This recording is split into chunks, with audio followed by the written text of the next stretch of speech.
I was halfway down the staircase when I heard her voice, barely a whisper, but sharp enough to slice through the dark. "She's not your biological sister." My foot froze mid-step.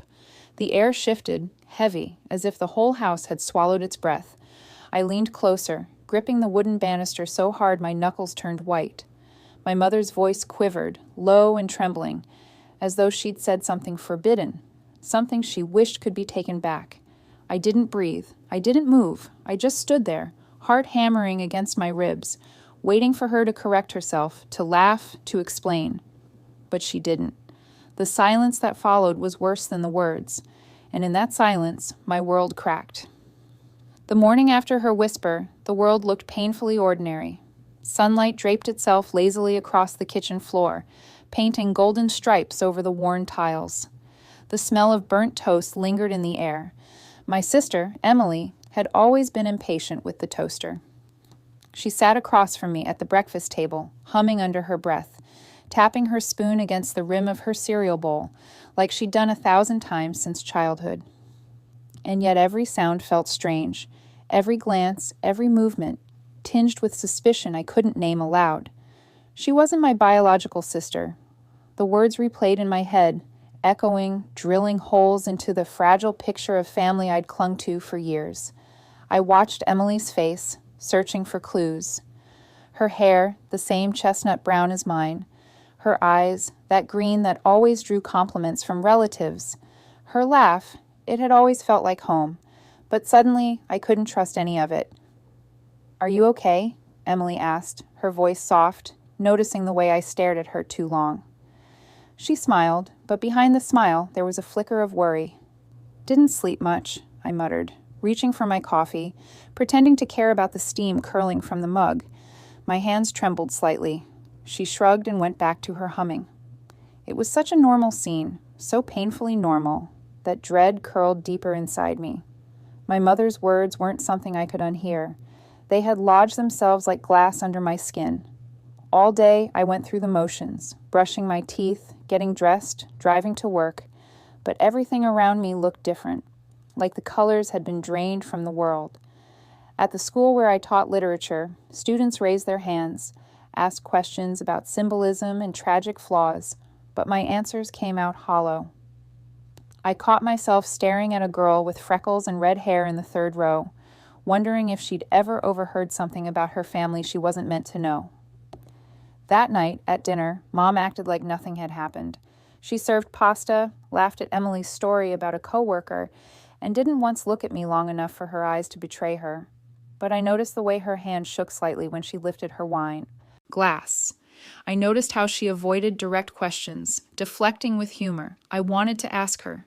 God, I wanted to slam my fork down, demand answers, rip the truth out of her throat. But the fear was stronger. What if it was real? What if asking made it undeniable? So I stayed quiet, nodding at Emily's jokes, pushing food around my plate, pretending I was still part of the family I suddenly wasn't sure belonged to me. And all the while, dread sat beside me at the table, silent but unshakable. It was 3 days later when the universe delivered the first crack I couldn't ignore. I had gone up to the attic, looking for an old literature anthology I wanted to lend a student. The attic had always unsettled me. The air was stale, thick with dust, and the light bulb swung like a pendulum, casting long, eerie shadows across forgotten boxes. I knew exactly where the anthology was, or at least where it should have been. But while shuffling through a pile of cardboard, one box caught my eye. It wasn't labeled like the others. Instead, scrawled across its side in my mother's sharp handwriting were the words, "Keep closed." Something in me froze. I shouldn't have touched it. I knew that. But my hands moved anyway, trembling as I lifted the lid. Inside was a small collection of things that didn't belong, at least not to Emily. A hospital bracelet, a faded photograph of a newborn wrapped in a striped blanket. And tucked at the very bottom, a folded birth certificate with black ink smudged from time. The name wasn't Emily's. I stared at it, my stomach lurching. The date matched hers, but the name printed across the paper was different. Different last name, different parents listed. My hands went clammy as I clutched it, trying to make sense of what I was seeing. The floor creaked. I spun around, heart hammering, only to see Emily standing in the doorway of the attic. She tilted her head, her expression unreadable, and then she smiled, soft, almost sad. "What are you doing up here?" she asked. My throat locked. I shoved the certificate back into the box, too fast, too clumsy. Dust rose in the air like smoke. "Looking for a book," I muttered, my voice brittle. She stepped closer, her eyes flicking briefly toward the open box, then back to me. For a second I thought I saw something. Recognition, maybe even fear, flash across her face. But just as quickly, she masked it with a shrug. "Mom hates when we mess with her things," she said lightly, though her tone carried an edge. I forced a nod, closing the box with shaking hands, sliding it back where it had been. My pulse thudded in my ears, loud and relentless. That night, lying in bed, I couldn't stop replaying what I'd seen. The certificate, the bracelet, the photo, and Emily's reaction. She hadn't asked what was in the box. She hadn't looked surprised. She had looked aware. It wasn't just my mother's whisper anymore. It was proof, or something close to it. And for the first time, I realized the dread I'd been carrying wasn't just fear of what I might discover. It was the fear that Emily already knew. Growing up in our house was like living under two suns, one that shined warmly on Emily and another that always seemed to scorch me. From the outside, people thought we were the perfect family. We lived in a modest 2-story house with a white fence and flower beds my mother tended every spring. On holidays, we posed for photos in matching sweaters. At church, my mother clasped Emily's hand so tightly, beaming as if she'd been born to be admired. But inside, the balance was never even. Emily was the golden child, the one who drew praise like a magnet, the girl with the perfect report cards, the radiant smile, the easy charm that made teachers and neighbors gush about her. My mother seemed to orbit her, like everything Emily did was divine proof that she was raising an angel. And me? I was the shadow. It wasn't that I failed. I was good at school too, quiet, thoughtful, always lost in books, but my achievements landed like whispers in a storm compared to Emily's fireworks. If I brought home an A, my mother would smile politely, maybe offer a nod. When Emily brought home the same, Mom would bake her a cake. Little cracks like that don't seem dangerous at first, but over years, they carve valleys you can't climb out of. I remember once when I was 10, I had drawn a picture of the house for art class. I'd spent hours on it, shading the windows, sketching the tree out front. Mom looked at it for barely a second before setting it aside. "Lovely, dear," she said absently. Then Emily skipped in, holding up her messy finger painting of a rainbow. Mom gasped like she was holding the Mona Lisa, hanging it proudly on the fridge. That's how it always was. Praise for Emily. Silence, or worse, subtle correction, for me. Dad was quieter in all this. He worked long hours at the law office and often came home too tired to notice much. But when he did, he played referee. "Don't compare them," he would say to Mom, a hint of frustration in his voice. "They're both ours." But the look Mom gave him, tight, sharp, ended the conversation. And sometimes, late at night, I'd overhear arguments. His voice firm, hers breaking. Something about truths better left buried. I didn't understand then. I thought it was about money, or maybe her relentless need to make Emily perfect. Now I'm not so sure. The unfairness dug deeper the older we got. Emily became the face of the family, winning school competitions, starring in plays, even modeling for a local boutique once. I became the other one, the sister who stood in the photos but was always slightly to the side. And I learned to swallow it, to smile when people said, "Emily is so talented." "You must be proud of her." I told myself it didn't matter. That books would keep me company, that solitude was safer than chasing love. I would never earn. But beneath all that silence, a seed of resentment grew. Not just toward Emily, though her glow sometimes burned me, but toward my mother, for making it so obvious that I was second. And then there were the small, cruel comments, the kind whispered when she thought I couldn't hear. She doesn't look much like us, does she? She's always been different. Maybe she'll find her place someday. I carried those words like stones in my pockets, sinking me a little deeper each year. Now, remembering them after finding that box, everything snapped into a new frame. Had those different remarks been accidents or warnings? Was my mother's favoritism toward Emily love, or was it guilt? And what about Emily? She had always been kind to me, in her way, protective even. When Mom scolded me too sharply, Emily would slip into my room later, offering a piece of chocolate or a silly joke to ease the sting. But looking back, her kindness sometimes felt knowing, like she pitied me for something I didn't understand. I used to think Emily and I were just two daughters caught in the storm of an unequal love. Now, I wasn't sure we'd ever been standing on the same ground at all, because maybe, just maybe, Emily wasn't my sister by blood. And maybe my mother had been trying all these years to hide that truth by overcompensating with love for her, or worse, by withholding it from me.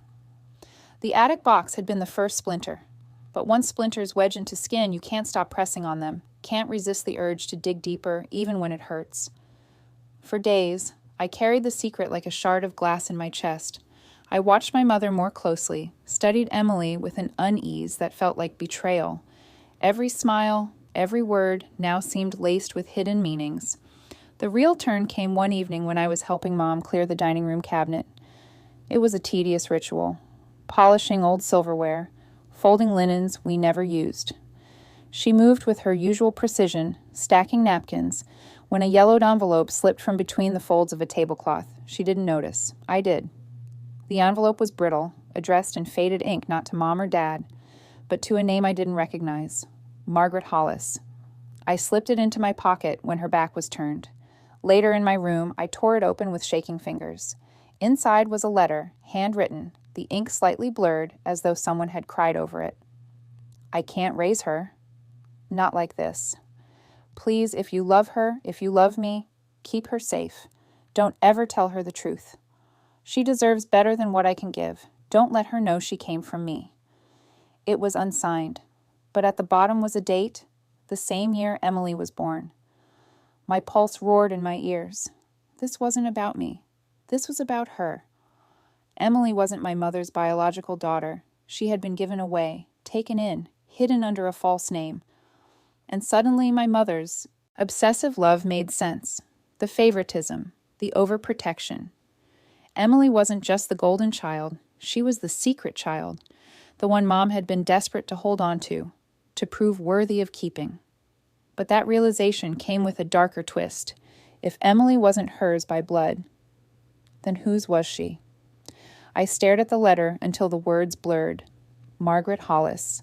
The name felt like a ghost whispering from another life. The next morning, I tested the waters. Emily, I said casually as we sat at the breakfast table, have you ever wondered why Mom treats you like, I don't know, like you're fragile, like you need protecting? Her spoon froze halfway to her mouth. For a flicker of a second, her mask slipped. There was something in her eyes, fear, recognition, maybe both. But then she forced a laugh. Mom's just dramatic. You know her. I wanted to believe her. I wanted to shove the letter into her hands and demand the truth. But instead I nodded, letting the silence stretch, feeling it grow heavier between us. That night, I pulled the attic box back out, spreading everything on my bed. The bracelet, the photo, the birth certificate. Then I laid the letter beside them. Together they painted a picture that terrified me. Emily wasn't mine to claim as a sister, and my mother had built our entire lives around a secret adoption no one was ever supposed to uncover. But if that was the truth, why had she whispered it in the first place? Why that night? Why to herself when she thought no one was listening? Unless she knew I was listening. Unless she wanted me to. I couldn't keep quiet any longer. The evidence was too loud, the silence too unbearable. It was a Sunday evening when I finally cornered her, my mother, in the kitchen. Emily had gone out with friends, and the house was still except for the low hum of the refrigerator. Mom stood at the counter, slicing carrots with a precision that felt almost violent. Who is Margaret Hollis? I asked. The knife stopped mid-cut. For a long second, she didn't move. Then she set the blade down, carefully, as though afraid it might betray her. Slowly, she turned to face me, her expression unreadable. "Where did you hear that name?" Her voice was calm, too calm. I pulled the letter from my pocket and laid it on the counter between us. The paper looked so fragile under the kitchen light, like it might crumble into dust. "From this. I found it in the cabinet, and I know about the box in the attic." Her eyes flicked to the letter, then back to me. A shadow passed over her face. "You shouldn't have gone through my things," she said softly, but her tone carried something sharper, something that felt like a warning. "Then tell me the truth," I pressed. My voice shook, but I didn't back down. "She's not your daughter, is she?" "Emily. She's not yours." For the first time in my life, I saw fear in my mother's eyes. It was brief, but it was there, like a curtain pulled back for a heartbeat before being yanked closed again. "You don't understand," she said, her voice rising, trembling. "You think you want the truth, but you don't. Some things are better left buried." "No," I said, louder than I intended. "I deserve to know. All those years. You made me feel like I wasn't enough, like I was the mistake, and all this time it wasn't me you were ashamed of. It was her secret." Her lips tightened. "Don't you dare turn this into some pity play," she snapped. "I gave you everything, a home, a family, and this is how you repay me? By digging through the past like a grave robber?" Her words cut deeper than she knew, but I held my ground. "Why did you say it that night? Why whisper it at all?" She looked away then, staring at the knife on the counter, her fingers trembling slightly. "Because sometimes the weight of a lie breaks you," she whispered, "and sometimes you break it first." The kitchen felt colder suddenly, as if the air itself recoiled. "Emily doesn't know, does she?" I asked quietly. Silence. That silence was my answer. "You have to tell her," I said. Her eyes snapped back to mine, fierce now. "No. If you tell her, you'll destroy her. Do you hear me? She's happy. She believes she belongs. Don't you dare take that from her." My throat tightened. "So I'm supposed to keep carrying this? Pretend nothing's wrong while you keep worshiping her and treating me like I was less?" Mom stepped closer, her voice dropping low, almost venomous.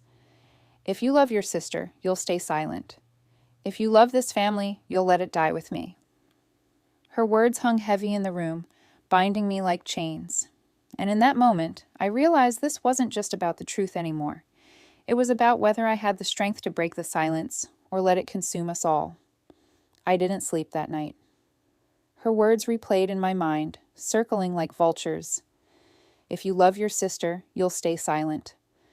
But silence had been my cage for years.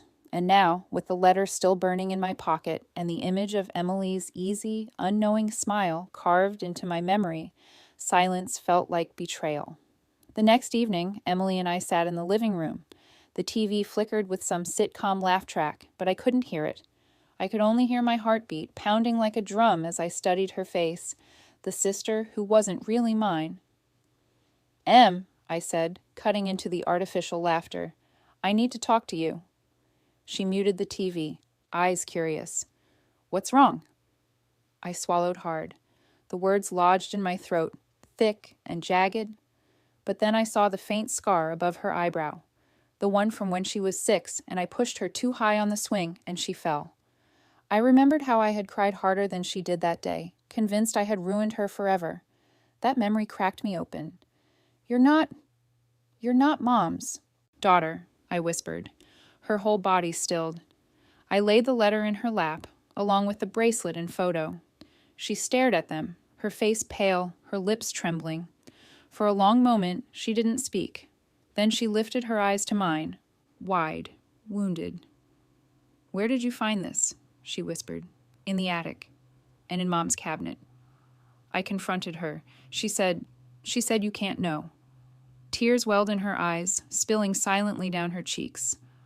All those times, I felt like something didn't fit. Like I was living in a story that wasn't mine. Her voice broke. She knew. I reached for her hand, but she pulled away, pressing the bracelet to her chest. The sound of footsteps made us both turn. Mom stood in the doorway, her face pale, her lips trembling as she realized what I had done. "You told her," she breathed, almost a hiss. Emily stood, her voice shaking. "Why didn't you ever tell me the truth?" Mom's eyes brimmed with desperation. "Because you're mine. I raised you. I loved you. None of that changes just because of some paper. It changes everything." Emily's voice cracked like glass. "All those years, I thought your love was real. And it was just guilt?" Mom moved closer, hands outstretched. No, it was love. Always love. I didn't tell you because I was terrified you'd leave me." The silence that followed was unbearable. Emily's shoulders shook. She looked at me, then back at Mom. "I need time," she whispered, before rushing past her, out into the night. Mom collapsed into a chair, her face crumbling. "You've ruined her," she sobbed. "You've ruined us all." I stood there, staring at her, feeling the weight of both her words and my own choices. Maybe she was right. Maybe I had destroyed something. But as I walked out into the cold night air, following the direction Emily had gone, I realized something else, too. Sometimes justice doesn't look like victory. Sometimes it looks like breaking, so the lies can no longer hold. I found her sitting on the swings in the old park down the street, the same place we'd played as children. The chains creaked softly as she swayed back and forth, her face streaked with tears that glistened under the dim streetlight. For a while I didn't speak. I just sat on the swing beside her. The silence between us filled with all the words we couldn't say. Finally, Emily whispered, "Do you think love is still love if it was built on a lie?" I didn't know how to answer. I thought about our mother's desperation, her fierce devotion, her endless favoritism that had cut me down, but had been, in its own way, an anchor for Emily. Was it betrayal? Or was it a kind of love so twisted by fear that it could never breathe in the light? I said slowly, love doesn't erase lies, but lies don't always erase love either. She looked at me then, eyes raw but searching, as though trying to decide if I was her sister anymore, or just a stranger who happened to share her childhood. And maybe that's the truth I'll never escape. We were both born of secrets. She, hidden from her past. Me, hidden behind her glow. As we sat there, two figures suspended between childhood and the fractured present, I realized the world hadn't ended. The truth had broken us, yes, but in breaking us, it had also freed us. Some families are built from blood, some from silence. Ours had been built from lies. And maybe, just maybe, that's why it finally collapsed.